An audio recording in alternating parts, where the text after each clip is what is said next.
Kondapur rave party కేసులో సూత్రధారి అప్పికట్ల అశోక్ కుమార్ ను అరెస్ట్ చేశారు పోలీసులు. అశోక్ దగ్గర డ్రగ్స్, గంజాయి, కండోమ్స్ స్వాధీనం చేసుకున్నారు. డ్రగ్స్ అలవాటున్న యువతులే అశోక్ టార్గెట్ చేస్తున్నట్లు గుర్తించారు పోలీసులు. కారుకు లోక్సభ ఎంపీ స్టిక్కర్ అంటించుకుని తిరుగుతున్నాడు అశోక్. ఎంపీ స్టిక్కర్ ఎక్కడి నుంచి వచ్చిందనే అంశంపై ఎక్సైజ్ అధికారులు దర్యాప్తు చేస్తున్నారు. వీకెండ్లో ఏపీ నుంచి యువతీ యువకులను తీసుకొచ్చి రేవ్ పార్టీలు నిర్వహిస్తున్నట్లు సమాచారం.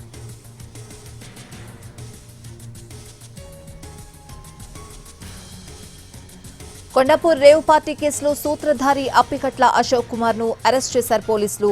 అశోక్ దగ్గర డ్రగ్స్, గంజాయి, కండోమ్స్ స్వాధీనం చేసుకున్నారు. డ్రగ్స్ అలవాటున్న యువతులే అశోక్ టార్గెట్ చేస్తున్నట్లు గుర్తించారు. కారుకు లోక్సభ ఎంపీ స్టిక్కర్ అంటించుకుని తిరుగుతున్నాడు అశోక్.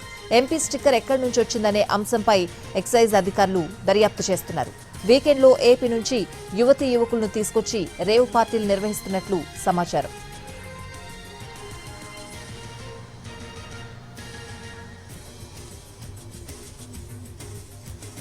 హైదరాబాద్ లో రేవ్ పార్టీని పోలీసులు భగ్నం చేశారు. కొండాపూర్లోని విల్లాలో రేవ్ పార్టీ జరిగింది. ఈ ఘటనలో 11 మందిపై కేసు నమోదు చేశారు. 9 మందిని అరెస్ట్ చేశారు. గంజాయితో పాటు డ్రగ్స్ ను స్వాధీనం చేసుకున్నారు.